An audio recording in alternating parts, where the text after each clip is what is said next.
ఆదికాండము 2వ అధ్యాయము. ఆకాశమును భూమియు వాటిలోనున్న సమస్త సమూహమును సంపూర్తి చేయబడెను. దేవుడు తాను చేసిన తన పని 7వ దినములోగా సంపూర్తి చేసి తాను చేసిన తన పని అంతటి నుండి 7వ దినమున విశ్రమించెను. కాబట్టి దేవుడు ఆ 7వ దినమును ఆశీర్వదించి పరిశుద్ధపరచెను. ఏలయనగా దానిలో దేవుడు తాను చేసినట్టియు సృజించినట్టియు తన పని అంతటి నుండి విశ్రమించెను.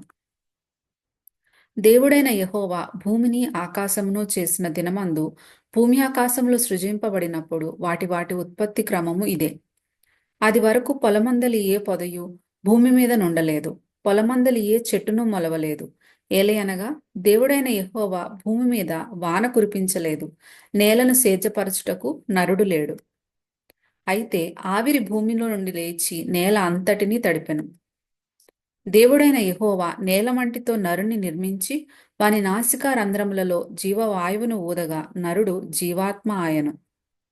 దేవుడైన యెహోవా తూర్పున ఏదెనులో ఒక తోట వేసి తాను నిర్మించిన నరుని దానిలో ఉంచెను. మరియు దేవుడైన యెహోవా చూపునకు రమ్యమైనదియు ఆహారమునకు మంచిదియునైన ప్రతి వృక్షమును, ఆ తోట మధ్యను జీవవృక్షమును, మంచి చెడ్డల తెలివినిచ్చు వృక్షమును నేల నుండి మొలిపించెను. మరియు ఆ తోటను తడుపుటకు ఏదెనులో నుండి ఒక నది బయలుదేరి అక్కడి నుండి చీలిపోయి 4 శాఖలాయెను. మొదటి దాని పేరు పీషోను. అది హవీలా దేశమంతటి చుట్టూ పారుచున్నది. అక్కడ బంగారమున్నది. ఆ దేశపు బంగారము శ్రేష్టమైనది. అక్కడ బోళమును గోమేధికములను దొరుకును.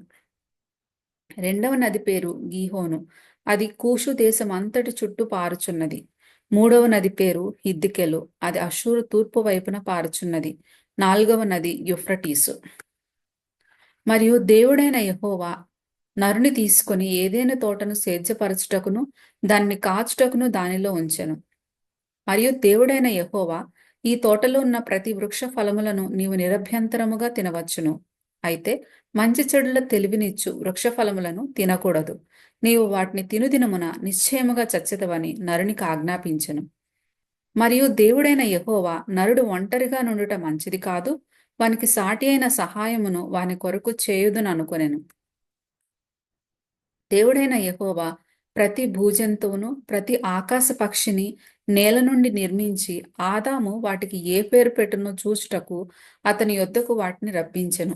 జీవము గల ప్రతి దానికి ఆదాము ఏ పేరు పెట్టెనో ఆ పేరు దానికి కలిగెను.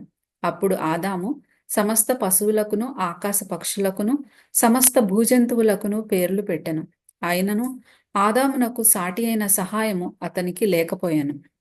అప్పుడు దేవుడైన యెహోవా ఆదామునకు గాఢనిద్ర కలుగచేసి అతడు నిద్రించినప్పుడు అతని ప్రక్కటెముకలలో ఒకదాన్ని తీసి ఆ చోటును మాంసముతో పూడ్చివేశెను.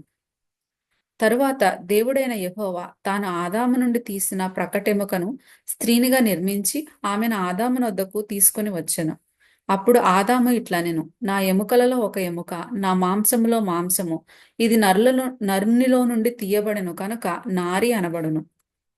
కాబట్టి పురుషుడు తన తండ్రిని తన తల్లిని విడిచి తన భార్యను హత్తుకొనును, వారు ఏక శరీరమై ఉందురు. అప్పుడు ఆదామును అతని భార్యయు వారిద్దరూ దిగంబరులుగా ఉండిరి. అయితే వారు సిగ్గు ఎరుగక ఉండిరి.